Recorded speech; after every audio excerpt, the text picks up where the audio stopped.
Ubahuka. Ils ont envoyé une notification de retrait il y a une année et c'est officiel depuis une semaine. Le Burundi ne fait plus partie du statut de Rome de la Cour pénale internationale après avoir soufflé le chaud et le froid depuis la ratification de ce traité en 2004.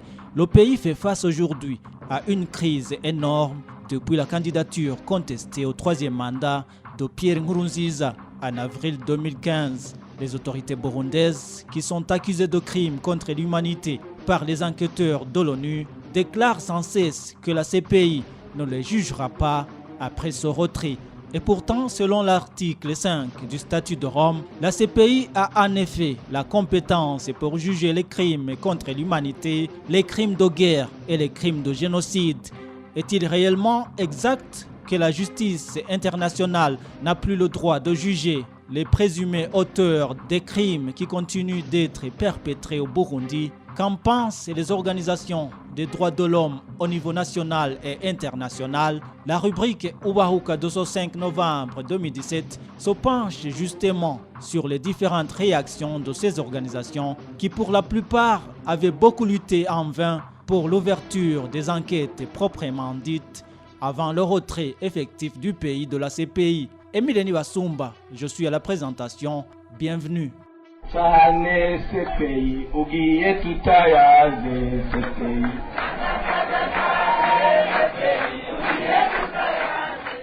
Adieu CPI, disait le maire de la ville de Bujumbura, Fredy Mbonimpa, lors de la célébration du retrait effectif du pays du statut de Rome il y a une semaine. Lors de cette marche et manifestation, à laquelle a également participé Edouard Nduimana, l'actuel ombudsman, le ministre de l'Intérieur, lui, a été représenté par son assistant, Terence Nahiraj. Deux juristes burundais l'ont spécifié. Un d'entre eux a d'ailleurs travaillé à la CPI. Adieu la CPI. Il a été clair sur ça. La CPI ne peut plus rien faire sur le Burundi, à moins que le Burundi en fait la demande. Vous l'avez bien entendu, non?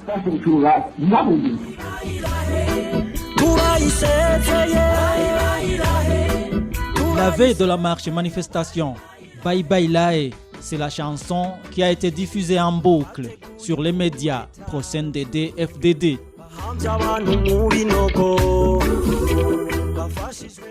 Étant membre du statut de Rome depuis une dizaine d'années, le Burundi est le seul pays à avoir réussi à quitter solennellement ce rassemblement de plus de 120 États et gouvernements qui ont accordé leur confiance à la Cour pénale internationale. Les tentatives de la République sud-africaine et de la Gambie de l'année dernière n'ont pas abouti.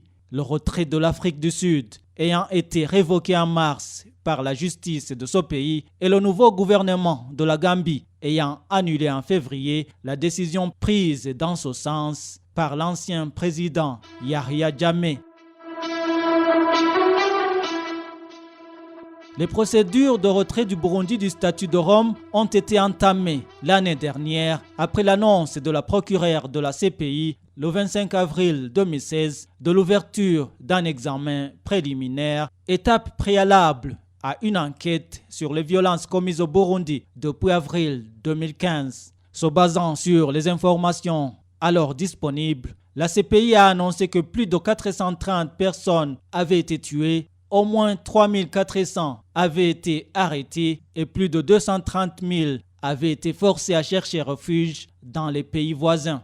L'examen préliminaire portant essentiellement sur des actes de meurtre, d'emprisonnement, de torture, de viol et d'autres formes de violences sexuelles, ainsi que sur des cas de disparition forcée survenus au Burundi depuis avril 2015. Et dans son rapport final de septembre, la commission d'enquête de l'ONU sur le Burundi a déclaré qu'elle avait des raisons de croire que les crimes contre l'humanité ont été commis par les autorités burundaises. Des allégations qui ont été reprises par le président de la commission, Fatsa Ugerguz, la veille du retrait du Burundi du statut de Rome dans une conférence de presse. La commission est arrivée à la conclusion qu'il y avait également des motifs raisonnables de croire qu'un certain nombre de crimes contre l'humanité ont été commis, parmi lesquels le meurtre, le viol, les emprisonnements contraires au droit international, les violences sexuelles et la torture. Au rang des mesures que nous avons proposées pour lutter contre l'impunité, c'est-à-dire que amener les personnes responsables pour répondre de leurs actes devant des juridictions, nous avons proposé que la Cour pénale internationale, nous avons demandé à la Cour pénale internationale d'ouvrir une enquête. La Cour pénale internationale, pour l'instant, a ouvert un examen préliminaire à la date du 25 avril 2016. Donc nous avons demandé à la Cour pénale d'ouvrir une enquête sur les agissements que nous avons portés à l'attention du Conseil des droits de l'homme dans notre rapport. Une enquête qui n'a pas été ouverte avant le retrait du Burundi du statut de Rome. Mais cet adieu à la CPI que chantent les autorités burundaises est-il un adieu véritable? Des éléments de réponse se trouvent sans doute dans les réactions qui ont suivi le retrait effectif du pays du statut de Rome. Mark Kanok, responsable de la justice internationale à Amnesty International, a déclaré, je cite, « La CPI peut poursuivre ses investigations préliminaires en dépit des manœuvres du Burundi visant à mettre un coup d'arrêt à son travail en se retirant de la Cour. Même si le gouvernement du président Pierre Nkurunziza ne coopère pas avec la Cour, la CPI a les moyens d'enquêter sur les crimes commis et de poursuivre leurs auteurs présumés. » Fin de citation. De son côté, l'organisation Human Rights Watch, à travers sa directrice adjointe du programme Justice internationale, a déclaré que le retrait officiel du Burundi de la Cour pénale internationale était l'exemple le plus récent des déplorables efforts du gouvernement pour protéger les auteurs de violations graves des droits humains contre toute possibilité de voir leurs responsabilités engagées. Parampreet Singh d'ajouter, je la cite, « Nous exhortons la CPI à adopter une approche progressiste dans l'interprétation de sa compétence afin que les victimes conservent une voie viable vers la justice. » Pour l'Union européenne, ce retrait du Burundi du statut de Rome ne va pas favoriser la résolution pacifique de la crise dans le pays et c'est une entrave à la lutte contre l'impunité. Le retrait du Burundi n'affecte pas la compétence du tribunal en ce qui concerne les crimes qui auraient été commis pendant la période où il était en état partie, à savoir jusqu'au 27 octobre 2017, a expliqué le porte-parole de la CPI, Fadi El Abdallah. Dans la phase de l'examen préliminaire de la CPI, comme le Burundi, y figure également l'Afghanistan, qui peut passer à la phase d'enquête très prochainement, la Guinée, l'Irak et le Royaume-Uni, la Colombie, le Gabon, le Nigeria, la Palestine ainsi que l'Ukraine. Il y a quelques mois, la société civile burundaise avait lancé une campagne de 100 jours pour la justice internationale. Au cours de la campagne, ces organisations demandaient à la CPI de faire passer le Burundi à la phase des enquêtes proprement dites avant son retrait du statut de Rome. Sont-elles actuellement déçues? L'un des leaders de ces organisations, Pacifique Nininahazoe, a répondu à la question. À la veille du 27 octobre, la société civile a lancé la campagne de 100 jours pour demander à la CPI d'ouvrir rapidement son enquête avant son retrait. C'est vrai, c'est pas une bonne nouvelle pour nous que le retrait devienne effectif avant l'ouverture de l'enquête. Mais en réalité, même si par après les autorités burundaises ont festoyé, ont fait des manifestations pour fêter cela, en réalité, rien n'a changé, rien n'a gravement changé après le 27 octobre. Parce que selon le statut de Rome, l'article 127, la CPI pourra lancer son enquête sur les crimes commis avant le 27 octobre. Le retrait n'a aucun impact sur les crimes, sur les dossiers, sur les affaires qui étaient déjà traitées au niveau de cette cour, alors que l'examen préliminaire avait déjà été lancé, et sur les crimes qui ont été commis avant le retrait effectif du pays. Alors, sur les crimes qui seront commis juste après le 27 octobre, là aussi, la CPI pourra enquêter sur ces crimes, pourra poursuivre ces crimes s'ils sont de sa compétence, mais avec un aval du Conseil de sécurité des Nations Unies. Donc, je ne vois pas en quoi les autorités burundaises devraient festoyer sur cela, parce que du moment que les crimes ne s'effacent pas, du moment que les crimes qu'ils commettent sont toujours là, la CPI pourra à tout moment ouvrir une enquête sur ces crimes et rien n'empêchera qu'un jour les autorités burundaises répondent de leurs actes dans cette période grave de la répression. Selon l'article 127, alinéa 2 du statut de Rome, le retrait d'un pays n'affecte en rien la poursuite de l'examen des affaires que la Cour avait déjà commencé à examiner avant la date à laquelle il a pris effet.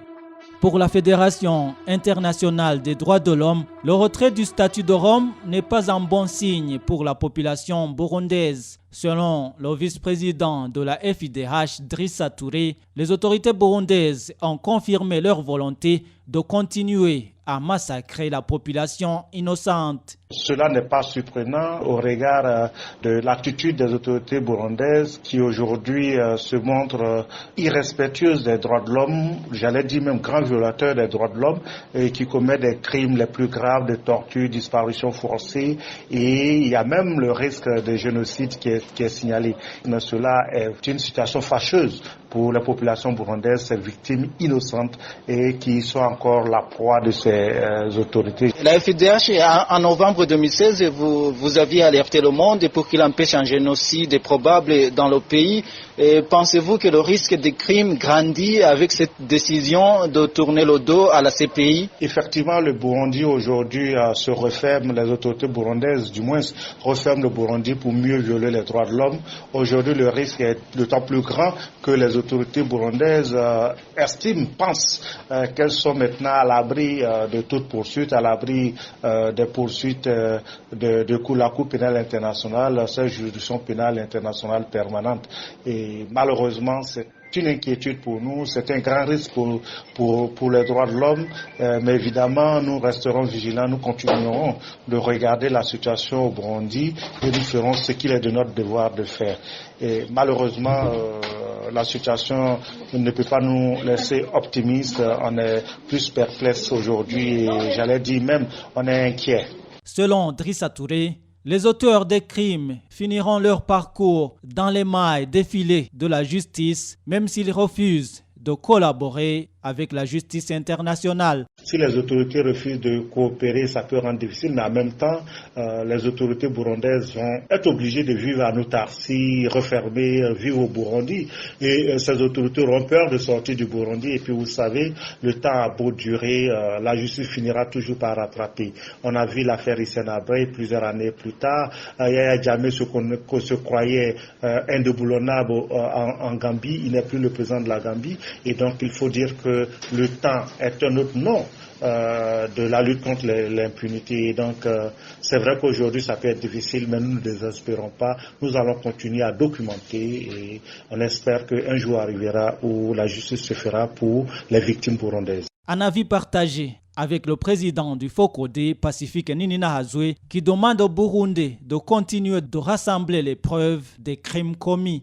Je voudrais donc lancer un message à mes collègues de défenseurs des droits humains, mais aussi surtout aux familles des victimes et aux victimes elles-mêmes pour leur dire qu'on ne doit pas se décourager en ce moment. Nous devons plutôt rester focalisés et déterminés sur la documentation de tous les crimes qui sont commis pour que, un jour, si c'est la CPI qui agisse ou si c'est une autre instance judiciaire qui est à statuer sur ces crimes, que nous ayons une bonne documentation et que tous les éléments soient donnés à la justice pour que les Burundais aient justice sur ce qui a été fait.